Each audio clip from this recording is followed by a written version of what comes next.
The beginning.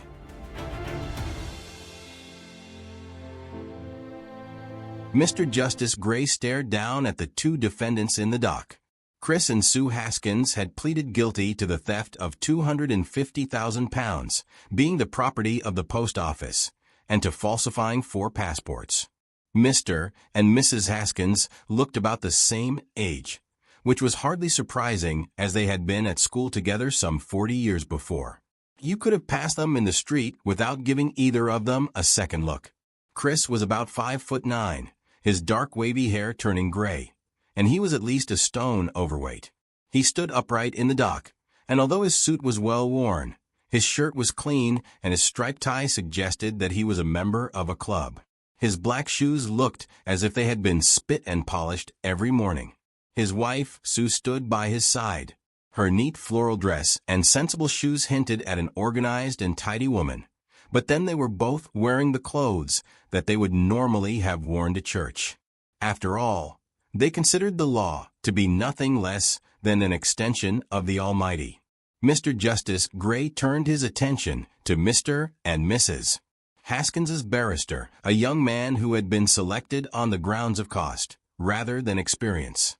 No doubt you wish to suggest there are mitigating circumstances in this case, Mr. Rogers, prompted the judge helpfully. Yes, Lord, admitted the newly qualified barrister as he rose from his place. He would like to have told his lordship that this was only his second case, but he felt his lordship would be unlikely to consider that a mitigating circumstance.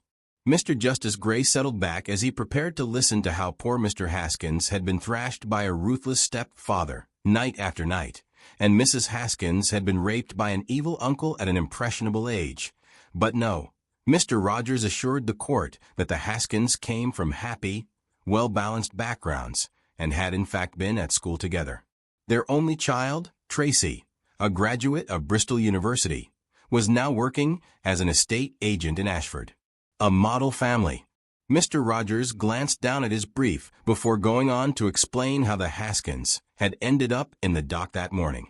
Mr. Justice Gray became more and more intrigued by their tale, and by the time the barrister had resumed his place, the judge felt he needed a little more time to consider the length of the sentence. He ordered the two defendants to appear before him the following Monday at 10 o'clock in the forenoon, by which time he would have come to a decision. Mr. Rogers rose a second time. "You are no doubt hoping that I would grant your client's bail, Mr. Rogers?" inquired the judge, raising an eyebrow. And before the surprised young barrister could respond, Mr. Justice Gray said, "Granted." Jasper Gray told his wife about the plight of Mr. and Mrs. Haskins over lunch on Sunday. Long before the judge had devoured his rack of lamb, Vanessa Gray had offered her opinion, sentence them both to an hour of community service, and then issue a court order instructing the post office to return their original investment in full. She declared, reveal a common sense not always bestowed on the male of the species. To do him justice, the judge agreed with his spouse, although he told her that he would never get away with it. "Why not?" she asked. "Because of the 4 passports." Mr. Justice Gray was not surprised to find Mr. and Mrs. Haskins standing dutifully in the dock at 10 o'clock the following morning. After all, they were not criminals. The judge raised his head, stared down at them, and tried to look grave. "You have both pleaded guilty to the crimes of theft from a post office and of falsifying 4 passports." He didn't bother to add any adjectives such as evil, heinous, or even disgraceful, as he didn't consider them appropriate on this occasion. "You have therefore left me with no choice," he continued, "but to send you both to prison." The judge turned his attention to Chris Haskins. "You were obviously the instigator of this crime, and with that in mind, I sentence you to 3 years imprisonment." Chris Haskins was unable to hide his surprise. His barrister had warned him to expect at least 5 years. Chris had to stop himself from saying, "Thank you, my lord." The judge then looked across at Mrs. Haskins. "I accept that your part in this conspiracy was possibly no more than an act of loyalty to your husband. However, you are well aware of the difference between right and wrong, and therefore I shall send you to prison for 1 year." "My lord," protested Chris Haskins. Mr. Justice Gray frowned for the first time. He was not in the habit of being interrupted while passing sentence. Mr. Haskins, if it is your intention to appeal against my judgment. Certainly not, my lord, said Chris Haskins. Interrupt ing the judge for a second time. I was just wondering if you would allow me to serve my wife's sentence. Mr. Justice Gray was so taken aback by the request that he couldn't think of a suitable reply to a question he had never been asked before. He banged his hammer, stood up, and quickly left the courtroom. An usher hurriedly shouted, "All rise." Chris and Sue first met in the playground of their local primary school in Cleethorpes, a seaside town on the east coast of England. Chris was standing in a queue waiting for his third of a pint of milk, government regulation for all school children under the age of 16. Sue was the milk monitor. Her job was to make sure everyone received their correct allocation. As she handed over the little bottle to Chris, neither of them gave the other a second look. Sue was in the class above Chris, so they rarely came across each other during the day, except when Chris was standing in the milk queue. At the end of the year, Sue passed her 11 plus and took up a place at the local grammar school. Chris was appointed the new milk monitor. The following September, he also passed his 11 plus and joined Sue at Cleethorpes Grammar. They remained oblivious to each other throughout their school days until Sue became head girl. After that, Chris couldn't help but notice her, because at the end of morning assembly, she would read out the school notices for the day. Bossy was the adjective most often trotted out by the lads whenever Sue's name came up in conversation. Strange how women in positions of authority so often acquire the sobriquet bossy, while a man holding the same rank is somehow invested with qualities of leadership.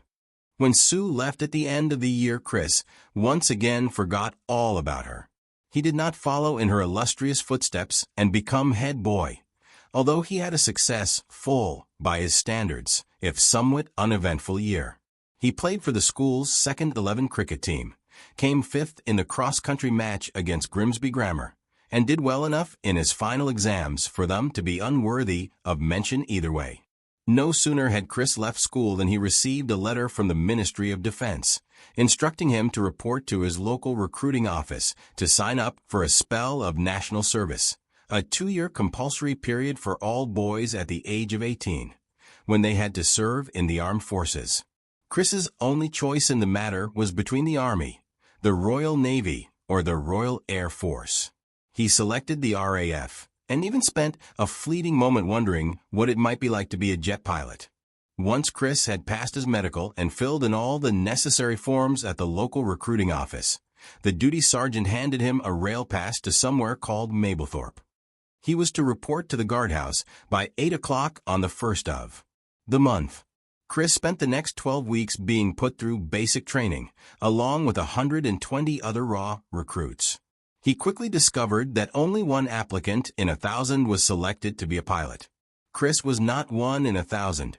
At the end of the 12 weeks, he was given the choice of working in the canteen, the officer's mess, the quartermaster's stores, or flight operations. He opted for flight operations and was allocated a job in the stores.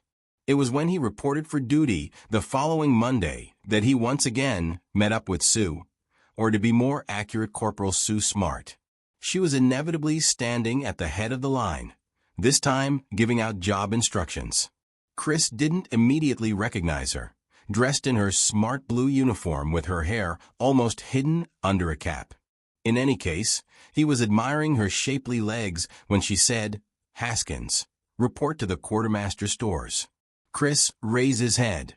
It was that voice he could never forget. "Sue," he ventured tentatively.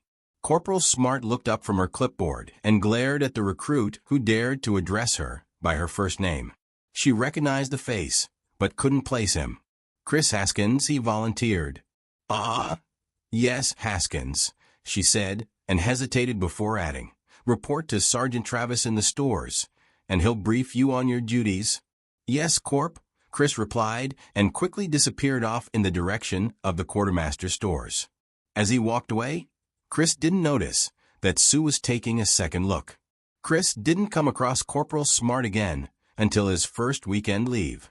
He spotted her sitting at the other end of a railway carriage, on the journey back to Cleethorpes. He made no attempt to join her, even pretending not to see her. However, he did find himself looking up from time to time, admiring her slim figure. He didn't remember her being as pretty as that.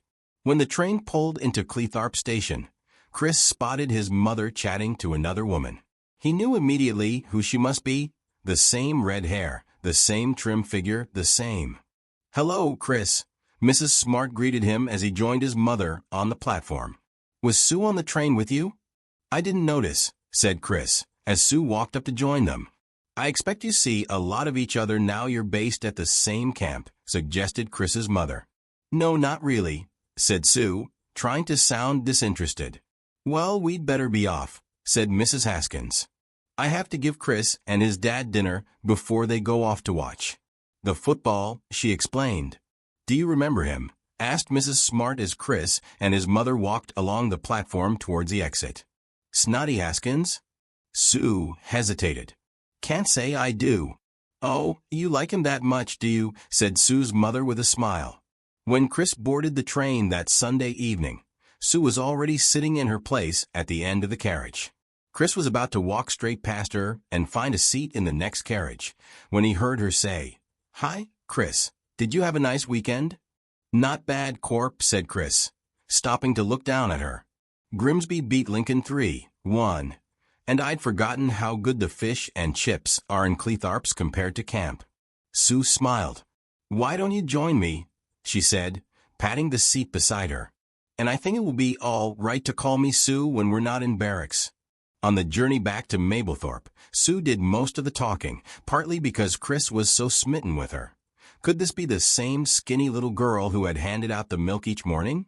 And partly because he realized the bubble would burst the moment they set foot back in camp. Non-commissioned officers just don't fraternize with the ranks. The two of them parted at the camp gates and went their separate ways. Chris walked back to the barracks, while Sue headed off for the NCO quarters. When Chris strolled into his Neeson hut to join his fellow conscripts, one of them was bragging about the WRAF he'd had it off with.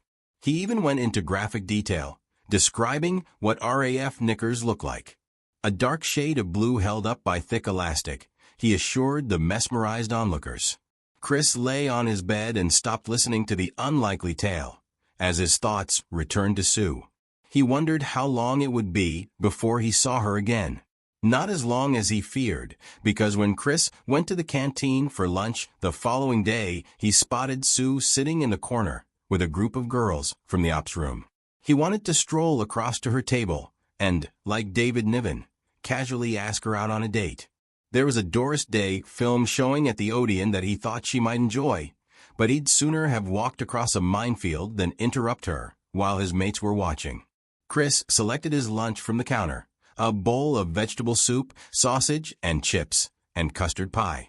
He carried his tray across to a table on the other side of the room and joined a group of his fellow conscripts. He was tucking into the custard pie while discussing Grimsby's chances against Blackpool, when he felt a hand touch his shoulder. He looked round to see Sue smiling down at him. Everyone else at the table stopped talking. Chris turned a bright shade of red. "Doing anything on Saturday night?" Sue asked. The red deepened to crimson as he shook his head. "I was thinking of going to see Calamity Jane." She paused. "Care to join me?" Chris nodded. "Why don't we meet outside the camp gates at 6? Another nod. Sue smiled. "See you then?" Chris turned back to find his friends staring at him in awe. Chris didn't remember much about the film because he spent most of his time trying to summon up enough courage to put his arm round Sue's shoulder. He didn't even manage it when Howard Keel kissed Doris Day. However, after they left the cinema and walked back towards the waiting bus, Sue took his hand. "What are you going to do once you've finished your national service?" Sue asked as the last bus took them back to camp. "Join my dad on the buses, I suppose," said Chris. "How about you?" "Once I've served 3 years, I have to decide if I want to become an officer and make the RAF my career." "I hope you come back and work in Cleethorpes," Chris blurted out. Chris and Sue Haskins were married a year later in St. Aidan's Parish Church. After the wedding, The bride and groom set off for New Haven in a hired car, intending to spend their honeymoon on the south coast of Portugal. After only a few days on the Algarve, they ran out of money. Chris drove them back to Cleethorpes, but vowed that they would return to Albufeira just as soon as he could afford it. Chris and Sue began married life by renting 3 rooms on the ground floor of a semi-detached in Jubilee Road. The 2 milk monitors were unable to hide their contentment from anyone who came into contact with them. Chris joined his father on the buses and became a conductor with the Green Line Municipal Coach Company, while Sue was employed as a trainee with a local insurance company. A year later, Sue gave birth to Tracy and left her job to bring up their daughter. This spurred Chris on to work even harder and seek promotion. With the occasional prod from Sue, Chris began to study for the company's promotion exam. For years later, Chris was appointed an inspector. All boded well in the Haskins household. When Tracy informed her father that she wanted a pony for Christmas, he had to point out that they didn't have enough room. Chris compromised, and on Tracy's 7th birthday presented her with a Labrador puppy, which they christened Corp. The Haskins family wanted for nothing, and that might have been the end of this tale if Chris hadn't got the sack. It happened thus. The Green Line Municipal Coach Company was taken over by the Hull Carriage Bus Company. With the merger of the 2 firms, job losses became inevitable, and Chris was among those offered a redundancy package. The only alternative the new management came up with was the reinstatement of Chris as a conductor. Chris turned his nose up at the offer. He felt confident of finding another job, and therefore accepted the settlement. It wasn't long before the redundancy money ran out, and despite Ted Heath's promise of a brave new world, Chris quickly discovered that alternative employment wasn't that easy to find in Cleethorpes. Sue never once complained, and, now that Tracy was going to school, took on a part-time job at Parsons, a local fish and chip shop. Not only did this bring in a weekly wage, supplemented by the occasional tip, but it also allowed Chris to enjoy a large plate of cod and chips every lunchtime. Chris continued to try and find a job. He visited the employment exchange every morning, except on Friday, when he stood in a long line, waiting to collect his meager unemployment benefit. After 12 months of failed interviews, and sorry you don't seem to have the necessary qualifications, Chris became anxious enough to seriously consider returning to his old job as a bus conductor. Sue assured him that it wouldn't be long before he was once again promoted to inspector. Meanwhile, Sue took on more responsibility at the fish and chip shop and a year later was made assistant manager. Once again, this tale might have reached its natural conclusion, except this time it was Sue who was given her notice.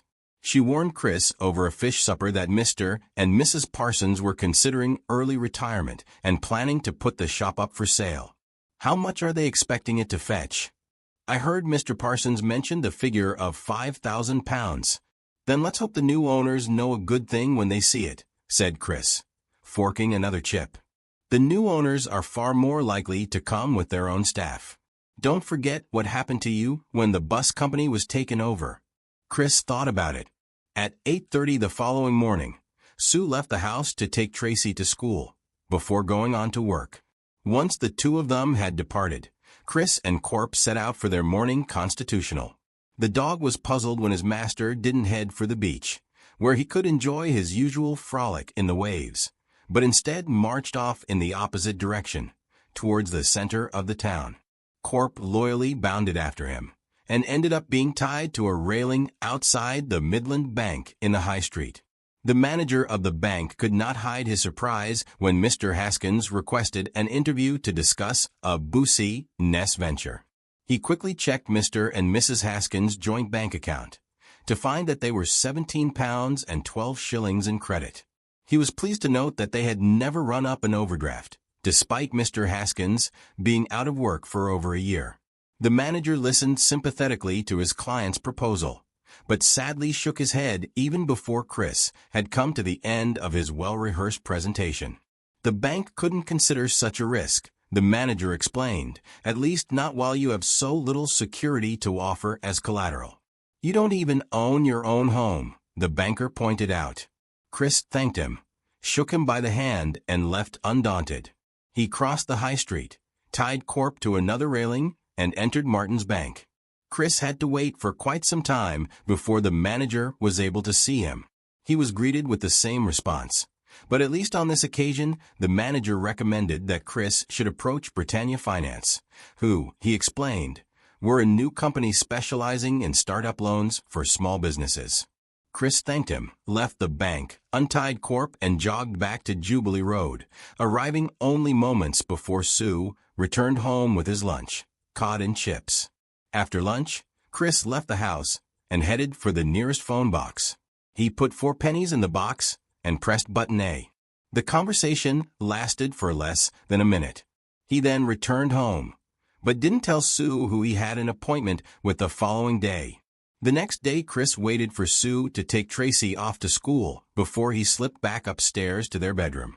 He took off his jeans and sweater and replaced them with the suit he'd worn at his wedding, a cream shirt he only put on for church on Sundays, and a tie his mother-in-law had given him for Christmas, which he thought he'd never wear. He then shone his shoes until even his old drill sergeant would have agreed that they passed muster. He checked himself in the mirror, hoping he looked like the potential manager of a new business venture. He left the dog in the back garden and headed into town. Chris was 15 minutes early for his meeting with a Mr. Tremaine, the loans manager with Britannia Finance Company. He was asked to take a seat in the waiting room. Chris picked up a copy of the Financial Times for the first time in his life. He couldn't find the sports pages. 15 minutes later, a secretary ushered him through to Mr. Tremaine's office. The loans executive listened with sympathy to Chris's ambitious proposal, and then inquired, just as the 2 bank managers had, "What security do you have to offer?" "Nothing," replied Chris without guile, "other than the fact that my wife and I will work all the hours we're awake, and she already knows the business backwards." Chris waited to hear the many reasons why Britannia couldn't consider his request. Instead, Mr. Tremaine asked, "As your wife would constitute half of our investment, what does she think about this whole enterprise?" "I haven't even discussed it with her yet," Chris blurted out. "Then I suggest you do so," said Mr. Tremaine, and fairly quickly, "because before we would consider investing in Mr. and Mrs. Haskins, we will need to meet Mrs. Haskins in order to find out if she's half as good as you claim." Chris broke the news to his wife over supper that evening. Sue was speechless. A problem Chris had not come up against all that often in the past. Once Mr. Tremaine had met Mrs. Haskins, it was only a matter of filling in countless forms before Britannia Finance advanced them a loan of £5,000. A month later, Mr. and Mrs. Haskins moved from their 3 rooms in Jubilee Road to a fish and chip shop on Beach Street. Chris and Sue spent their first Sunday scraping the name Parsons off the front of the shop and painting in Haskins, under new management. Sue quickly set about teaching Chris how to prepare the right ingredients to make the finest batter. If it was that easy, she kept reminding him, there wouldn't be a queue outside one chippy while a rival a few yards up the road remained empty. It was some weeks before Chris could guarantee his chips were always crisp and not hard or, worse, soggy. While he became the front-of-house manager, wrapping up the fish and dispensing the salt and vinegar, Sue took her place behind the till and collected the takings. In the evening, Sue always brought the books up to date, but she didn't go upstairs to join Chris in their little self-contained flat until the shop was spotless and you could see her face in the countertop. Sue was always the last to finish, but then Chris was the first to rise in the morning. He would be up by 4 o'clock, pull on an old tracksuit, and head off for the docks with Corp. He returned a couple of hours later, having selected the finest cod, hake, skate, and plaice, moments after the trawlers had docked with their morning catch. Although Cleethorpes has several fish and chip shops, it was not long before a queue began to form outside Haskins, sometimes even before Sue had turned the closed sign round to allow the first customer to enter the shop. The queue never slackened between the hours of 11 a.m. and 3 p.m., or from 5 to 9 in the evening, when the sign would finally be turned back round, but not until the last customer had been served. At the end of their first year, the Haskins declared a profit of just over £900. As the queues lengthened, the debt to Britannia Finance diminished, so they were able to return the loan in full, with interest, 8 months before the 5-year agreement ended. During the next decade, the Haskins' reputation grew on land, as well as sea, which resulted in Chris being invited to join the Cleethorpes Rotary Club, and Sue becoming deputy chairman of the Mothers Union. On their 20th wedding anniversary, Sue and Chris returned to Portugal for a second honeymoon. They stayed in a 4-star hotel for a fortnight, and this time they didn't have to come home early. Mr. and Mrs. Haskins returned to Albufeira every summer for the next 10 years. Creatures of habit, the Haskins. Tracy left Cleethorpes Grammar School to attend Bristol University, where she studied business management. The only sadness in the Haskins' life was when Corp died. But then he was 14 years old. Chris was enjoying a drink with some fellow Rotarians when Dave Quentin, the manager of the town's most prestigious post office, told him that he was moving to the Lake District and planning to sell his interest in the business. This time Chris did discuss his latest proposal with his wife. Sue was once again taken by surprise and, when she recovered, needed several questions answered before she agreed to pay a return visit to Britannia Finance. "How much do you have on deposit with the Midland Bank?" asked Mr. Tremaine, recently promoted to loans manager. Sue checked her ledger. £37,408, she replied. "And what value have you put on the fish and chip shop?" was his next question. "We will be considering offers over $100,000, said Sue confidently. "And how much has the post office been valued at?" remembering that it's in such a prime location. "Mr. Quentin says that the post office is looking for $270,000, but he assures me they would settle for $250,000 if they can find a suitable applicant. So you're likely to be a little over $100,000 short of your target," said the analyst, not having to refer to a ledger. He paused. "What was the post office's turnover last year?" £230,000, replied Sue. "Profit?" Once again, Sue needed to check her figures. $26,400, but that doesn't include the added bonus of spacious living accommodation, with rates and taxes covered in the annual return. She paused. "And this time we would own the property." "If all those figures can be confirmed by our accountants," said Mr. Tremaine, "and you are able to sell the fish and chip shop for around $100,000, it certainly appears to be a sound investment." But the two would-be clients looked apprehensive. And there always is a but when it comes to lending money. The loan would, of course, be subject to the post office maintaining its Category A status. Property in that area is currently trading at around $20,000, so the real value of the post office is as a business, and only then if, I repeat, if it continues to have Category A status. "But it's been a Category A post office for the past 30 years, said Chris. "Why should that change in the future?" "If I could predict the future, Mr. Haskins," replied the analyst, "I would never make a bad investment. But as I can't, I have to take the occasional risk. Britannia invests in people, and on that front you have nothing to prove." He smiled. "We would, as with our first investment, expect any loan to be repaid in quarterly installments over a period of 5 years, and on this occasion, as such a large sum is involved, we would want to take a charge over the property." "At what percentage?" demanded Chris. 8.5%, with added penalties should increments not be paid on time. "We'll need to consider your offer carefully," said Sue, "and we'll let you know once we've made our decision." Mr. Tremaine stifled a smile. "What was all that about Category A status?" asked Sue as they walked quickly back towards the seafront, still hoping to open the shop in time for their first customer. "Category A is where all the profits are," said Chris. "Savings accounts, pensions, postal orders, vehicle road tax, and even premium bonds all guarantee you a handsome profit. Without them, you have to rely on TV licenses, stamps, electricity bills, and perhaps a little extra income if they allow you to run a shop on the side. If that was all Mr. Quentin had to offer, we'd be better off continuing to run the fish and chip shop." "And is there any risk of us losing our Category A status?" asked Sue. "None whatsoever," said Chris. Or that's what the area manager assured me. And he's a fellow member of Rotary. He told me that the matter has never even come up for discussion at headquarters. And you can be pretty confident that Britannia will also have checked that out long before they would be willing to part with 100,000. So you still think we should go ahead? With a few refinements to their terms, said Chris. Like what? Well, to start with, I've no doubt that Mr. Tremaine will come down to 8%, now that the high street banks have also begun investing in business ventures. And don't forget, this time he will have a charge over the property.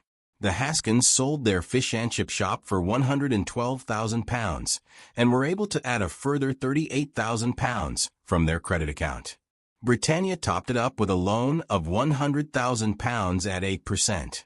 A check for £250,000 was sent to Post Office headquarters in London.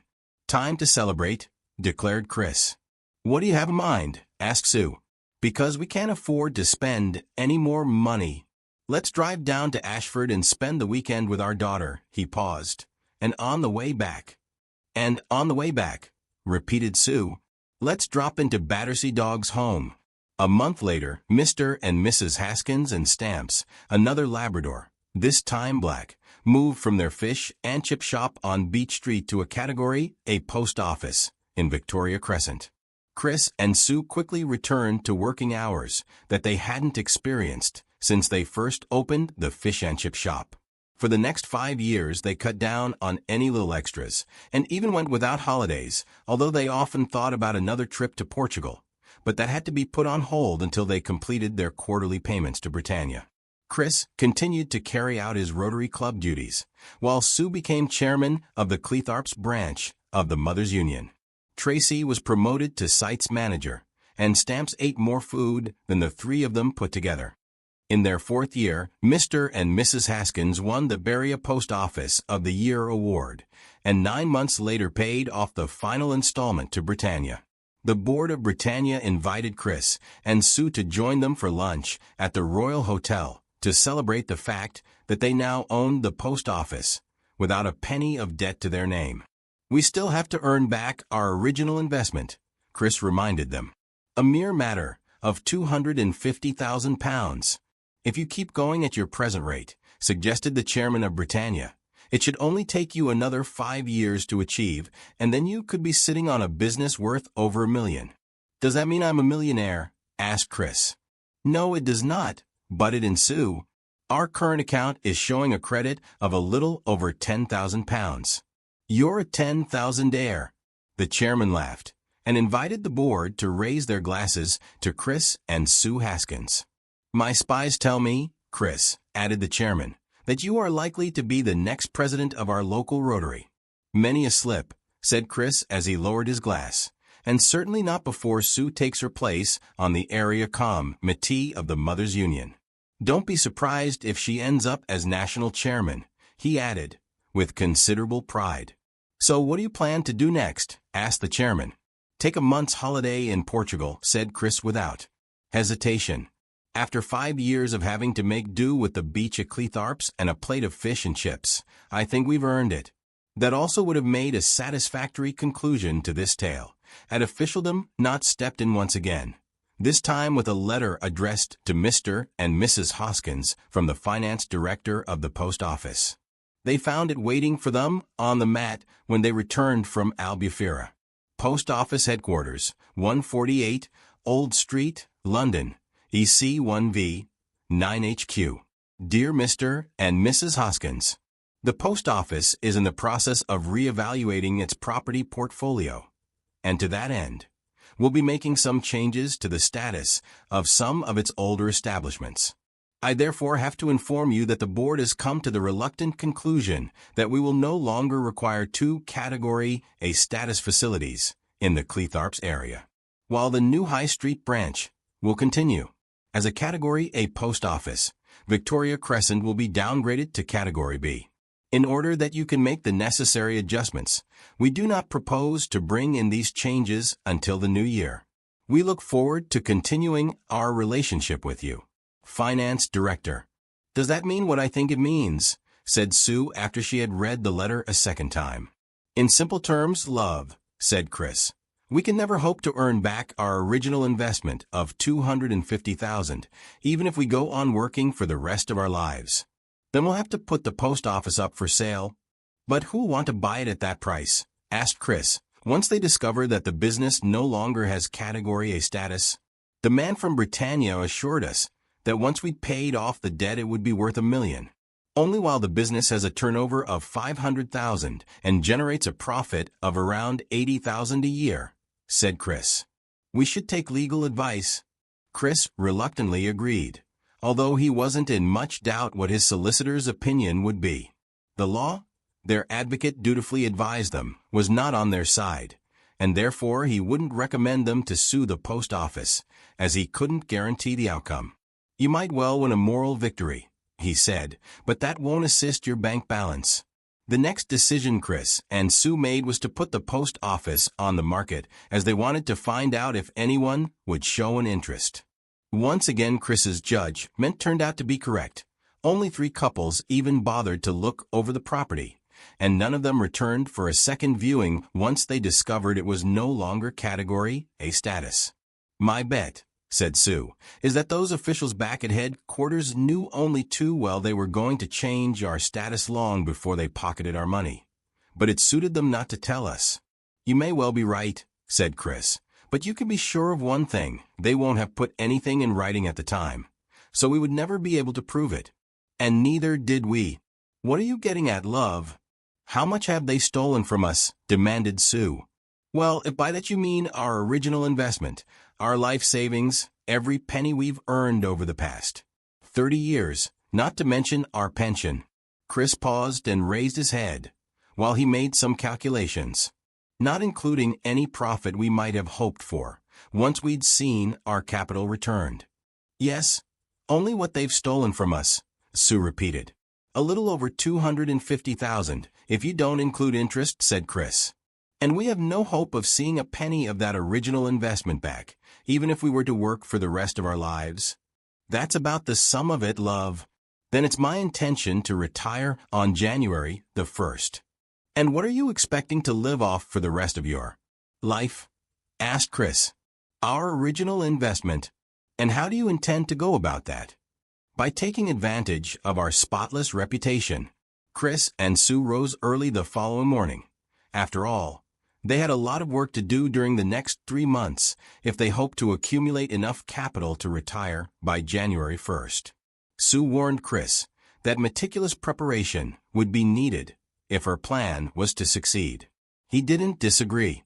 They both knew that they couldn't risk pressing the button until the second Friday in November, when they would have a 6-week window of opportunity. Chris's expression, before those people back in London worked out what they were really up to. But that didn't mean there wasn't a lot of preliminary work to be done in the meantime. To start with, they needed to plan their getaway, even before they set about retrieving any stolen money. Neither considered what they were about to embark on as theft. Sue unfolded a map of Europe and spread it across the post office counter. They discussed the different alternatives for several days and finally settled on Portugal, which they both considered would be ideal for early retirement. On their many visits to the Algarve, they had always returned to Albufeira, the town where they had spent their shortened honeymoon, and revisited on their 10th, 20th, and many more wedding anniversaries. They had even promised themselves that was where they would retire if they won the lottery. The next day, Sue purchased a tape of Portuguese for beginners, which they played before breakfast every morning, and then spent an hour in the evening testing out their new skills. They were pleased to discover that over the years they had both picked up more of the language than they realized. Although not fluent, they were certainly not beginners. The two of them quickly moved on to the advanced tapes. We won't be able to use our own passports, Chris pointed out to his wife while shaving one morning. We'll have to consider a change of identity. Otherwise, the author iddies would be on to us in no time. I've already thought about that, said Sue, and we should take advantage of working in our own post office. Chris stopped shaving and turned to listen to his wife. Don't forget, we already supply all the necessary forms for customers who want to obtain passports. Chris didn't interrupt, as Sue went over how she planned to make sure that they could safely leave the country under assumed names. Chris chuckled. "Perhaps I'll grow a beard," he said, putting his razor down. Over the years, Chris and Sue had made friends with several customers who regularly shopped at the post office. The two of them wrote down on separate sheets of paper the names of all their customers who fulfilled the criteria Sue was looking for. They ended up with a list of 24 candidates, 13 women and 11 men.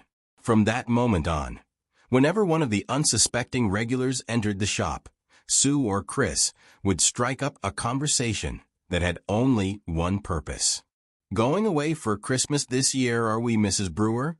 "No, Mrs. Haskins. My son and his wife will be joining us on Christmas Eve so that we can get to know our new granddaughter." "How nice for you, Mrs. Brewer," replied Sue. "Chris and I are thinking of spending Christmas in the States." "How exciting," said Mrs. Brewer. "I've never even been abroad," she admitted, "let alone America."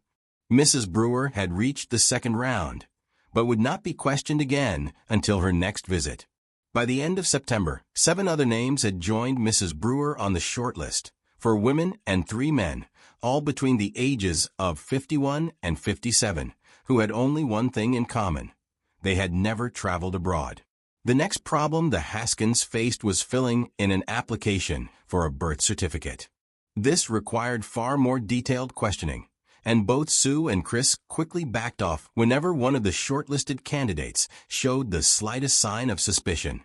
By the beginning of October, they were down to the names of 4 customers who had unwittingly supplied their date of birth, place of birth, mother's maiden name, and father's first name. The Haskins' next visit was to Boots the chemist in St. Peter's Avenue, where they took turns to sit in a little cubicle and have several strips of photographs taken at £2.50 a time. Sue then set about completing the necessary application forms for a passport on behalf of 4 of her unsuspecting customers. She filled in all the relevant details, while enclosing photographs of herself and Chris, along with a postal order for £42. As the postmaster, Chris was only too happy to pen his real signature on the bottom of each form Sue filled in. The 4 application forms were posted to the passport office at Petit France in London on the Monday, Thursday, Friday, and Saturday of the last week in October. On Wednesday, November 11th, the first passport arrived back at Victoria Crescent, addressed to Mr. Reg Appleyard. 2 days later, a second appeared for Mrs. Audrey Ramsbottom. The following day, Mrs. Betty Brewer's turned up, and finally, a week later, Mr. Stan Gerard's. Sue had already pointed out to Chris that they would have to leave the country using one set of passports, which they would then need to discard before they switched to the second pair, but not until they had found somewhere to live in Albufeira. Chris and Sue continued to practice their Portuguese whenever they were alone in the shop, while informing any regulars that they would be away over the Christmas period as they were planning a trip to America. The inquisitive were rewarded with such details as a week in San Francisco, followed by a few days in Seattle. By the second week in November, everything was in place to press the button for Operation Money Back Guaranteed. At 9 o'clock on Friday morning, Sue made her weekly phone call to headquarters. She entered her personal code before being transferred to Forward Finance. The only difference this time was that she could hear her heart beating.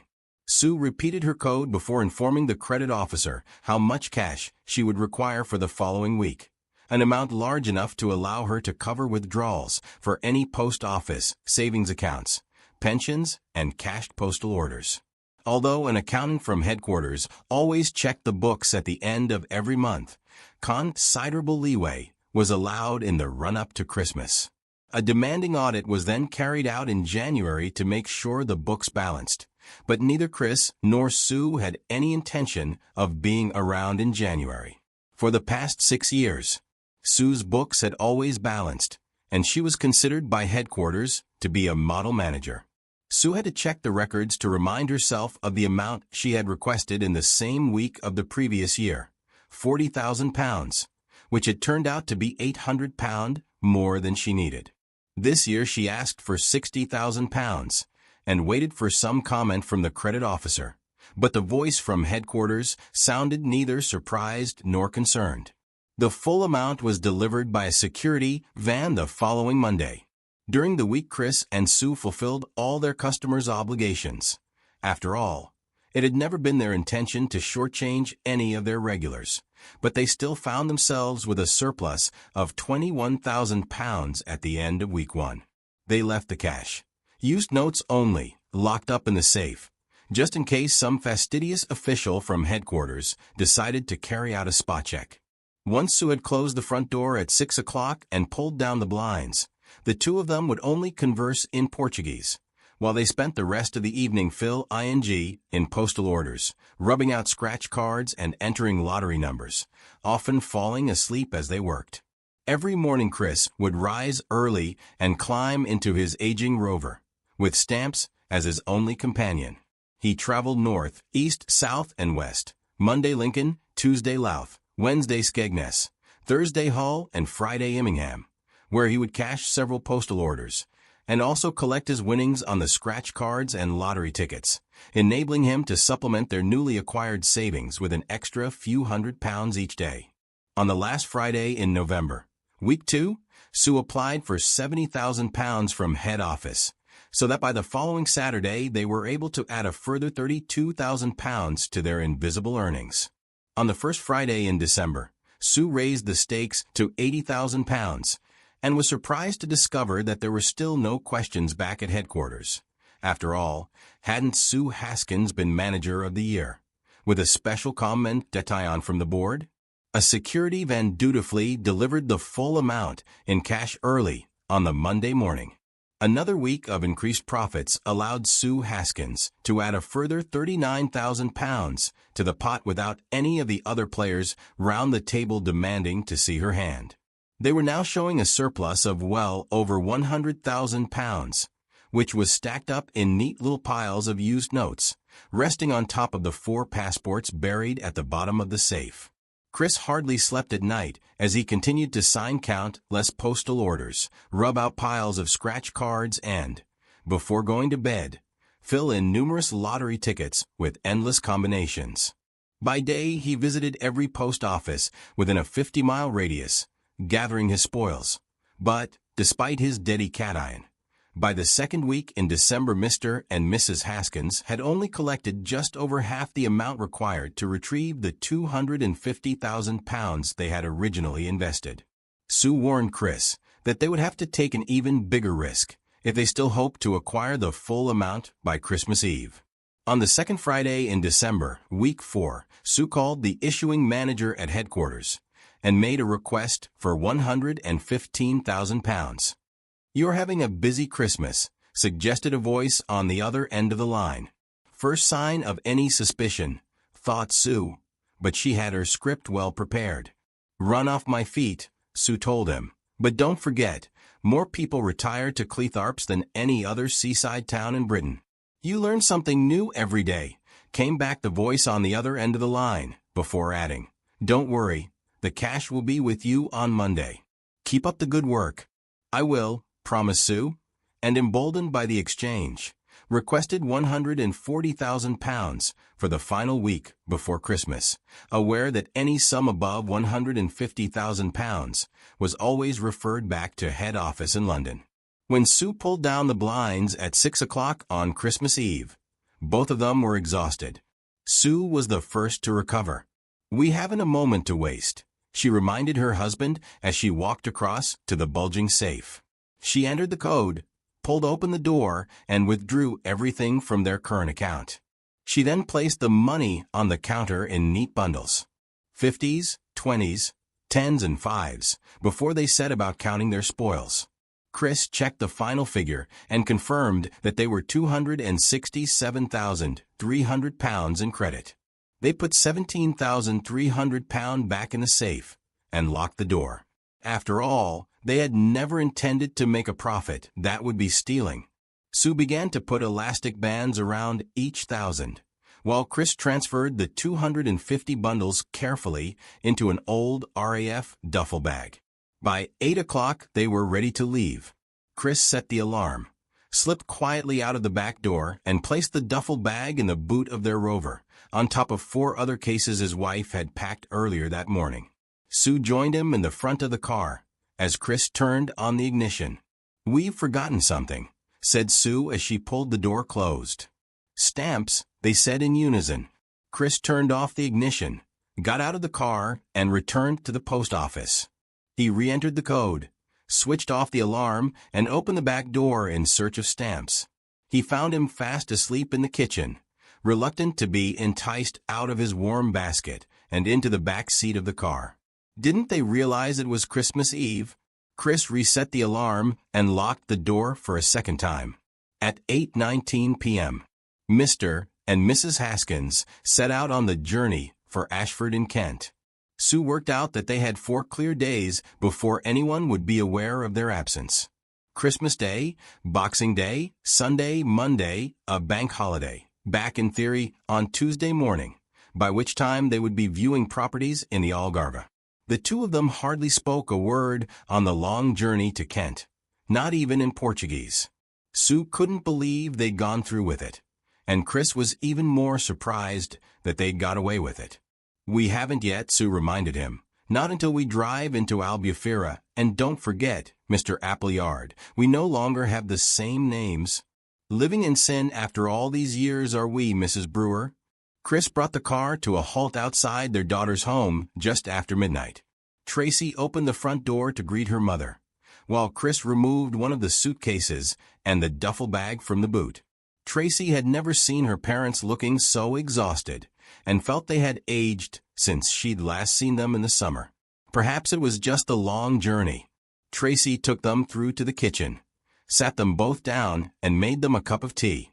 They hardly spoke, and when Tracy eventually bundled them off to bed, her father wouldn't allow her to carry the old duffel bag up to the guest bedroom. Sue woke every time she heard a car come to a halt in the street outside, wondering if it was marked with the bold fluorescent lettering "Police." Chris waited for the front doorbell to ring before someone came bounding up the stairs to drag the duffel bag from under the bed, arrest them, and escort them both to the nearest police station. After a sleepless night, they joined Tracy in the kitchen for breakfast. "Happy Christmas," said Tracy, before kissing them both on the cheek. Neither of them responded.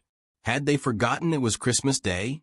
They both looked embarrassed as they stared at the 2 wrapped boxes that their daughter had placed on the table. They hadn't remembered to buy Tracy a Christmas present and resorted to giving her cash, something they hadn't done since she was a teenager. Tracy hoped that it was nothing more than the Christmas rush and excitement at the thought of their visit to the States, which had caused such uncharacteristic behavior. Boxing Day turned out to be a little better. Sue and Chris appeared more relaxed, although they often lapsed into long silences. After lunch, Tracy suggested that they take Stamps for a run across the downs and get some fresh air. During the long walk, one of them would begin a sentence and then fall silent. A few minutes later, the other would finish it. By Sunday morning, Tracy felt that they both looked a lot better, even chatting away about their trip to America. But 2 things puzzled her. When she saw her parents coming down the stairs carrying the duffel bag with Stamps in their wake, she could have sworn they were speaking Portuguese. And why bother to take Stamps to America when she had already offered to take care of the dog while they were away? The next surprise came when they set off for Heathrow after breakfast. When her father packed the duffel bag in their suitcase into the boot of the car, she was surprised to see 3 large bags already in the boot. Why bother with so much luggage when they were only going away for a fortnight? Tracy stood on the pavement and waved goodbye as her parents' car trundled off down the road. When the old Rover reached the end of the street, it swung right instead of left, which took them in the opposite direction to Heathrow. Something was wrong. Tracy dismissed the mistake, aware that they could correct their error long before they reached the motorway. Once Chris and Sue had joined the motorway, they followed the signs for Dover. The 2 of them became more and more nervous as each minute passed, aware that there was now no turning back.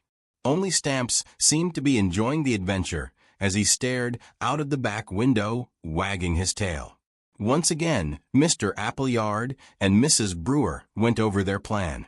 When they reached the docks, Sue would jump out of the car and join the queue of foot passengers waiting to board, while Chris drove the rover up the car ramp and onto the ferry. They agreed not to meet again until the boat had docked in Calais, and Chris had driven on to the dockside. Sue stood at the bottom of the gangway and waited nervously at the back of the queue as she watched their rover edge towards the entrance of the hold. Her heart raced when she saw a customs officer double-check Chris's passport and invite him to step out of the car and stand to one side. She had to stop herself from running across so she could overhear their conversation. She couldn't risk it now they were no longer married. "Good morning, Mr. Appleyard," said the customs officer, and then added after looking in the back of the car, "Were you hoping to take the dog abroad with you?" "Oh yes," replied Chris. "We never travel anywhere without stamps." The customs official studied Mr. Appleyard's passport more carefully. "But you don't have the necessary documents to take a dog abroad with you." Chris felt beads of sweat running down his forehead. Stamps's papers were still attached to the passport of Mr. Haskins, which he had left in the safe back at Cleethorpes. "Oh, Hal," said Chris. "I must have left them at home. Bad luck, sir. I hope you don't have far to travel because there isn't another ferry until this time tomorrow." Chris glanced helplessly across at his wife before climbing back into the car. He looked down at Stamps, who was sleeping soundly on the back seat, oblivious to the problem he was causing. Chris swung the car around and joined an overwrought Sue, who was waiting impatiently to find out why he hadn't been allowed to board. Once Chris had explained the problem, all she said was, "We can't risk returning to Cleethorpes." "I agree," said Chris. "We'll have to go back to Ashford and hope we can find a vet that's open on a bank holiday." "That wasn't part of our plan," said Sue. "I know," said Chris, "but I'm not willing to leave Stamps behind." Sue nodded in agreement. Chris swung the rover onto the main road and began the journey back to Ashford. Mr. and Mrs. Haskins arrived just in time to join their daughter for lunch. Tracy was delighted that her parents were able to spend a couple more days with her, but she still couldn't understand why they weren't willing to leave Stamps with her. After all, it wasn't as if they were going away for the rest of their lives. Chris and Sue spent another uncommunicative day and a further sleepless night in Ashford. A duffel bag containing £250,000 was tucked under the bed. On Monday, a local vet kindly agreed to give Stamps all the necessary injections. He then attached a certificate to Mr. Appleyard's passport, but not in time for them to catch the last ferry. The Haskins didn't sleep a wink on the Monday night, and by the time the street lights went out the following morning, they both knew they could no longer go through with it. They lay awake preparing a new plan in English. Chris and Sue finally left their daughter after breakfast the following morning. They drove to the end of the road and this time, to Tracy's relief, turned left, not right, and headed back in the direction of Cleethorpes. By the time they'd swept past the Heathrow exit, their revised plan was in place. "The moment we arrive home," said Sue, "we'll put all the money back in the safe." "How will we explain having that amount of cash when the post office accountant carries out his annual audit next month?" asked Chris. "By the time they get around to checking what's left in the safe, as long as we don't apply for any more money, we should have been able to dispose of most of the cash simply by carrying out our regular transactions." "What about the postal orders that we've already cashed?" "There's still enough cash left in the safe to cover them," Sue reminded her husband. "But the scratch cards and the lottery tickets, we'll have to make up the difference from our own money. That way they'll end up none the wiser." "I agree," said Chris, sounding relieved for the first time in days, and then he remembered the passports. "We'll destroy them," said Sue, "as soon as we get home." By the time the Haskins had crossed the Lincolnshire border, they had made up their minds to continue running the post office, despite its diminished status.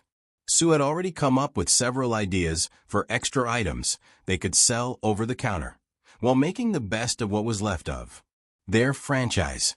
A smile settled on Sue's lips when Chris finally turned into Victoria Crescent, a smile that was quickly removed when she saw the flashing blue lights. When the old rover came to a halt, a dozen policemen surrounded the car. "Oh shit," said Sue. Extreme language for the chairman of the Mothers Union, thought Chris, but on balance, he had to agree with her. Mr. and Mrs. Haskins were arrested on the evening of December 29th. They were driven to Cleethorpes police station and placed in separate interview rooms. There was no need for the local police to conduct a good cop, bad cop routine, as both of them confessed immediately.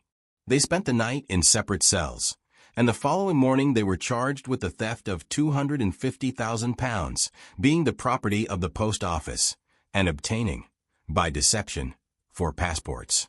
They pleaded guilty to both charges. Sue Haskins was released from Moreton Hall after serving 4 months of her sentence. Chris joined her a year later. While he was in prison, Chris worked on another plan. However, when he was released, Britannia Finance didn't feel able to back him. To be fair, Mr. Tremaine had retired.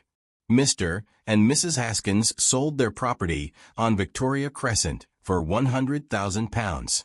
A week later, they climbed into their ancient rover and drove off to Dover, where they boarded the ferry after presenting the correct passports. Once they had found a suitable location on the seafront in Albufeira, they opened a fish and chip shop. Haskins hasn't caught on with the locals yet, but with 100,000 Brits visiting the Algarve every year, there's proved to be no shortage of customers. I was among those who risked a small investment in the new enterprise, and I am happy to report that I have recouped every penny with interest. Funny old world. But then, as Mr. Justice Gray observed, Mr. and Mrs. Haskins were not criminals. Only one footnote. Stamps died while Sue and Chris were in prison,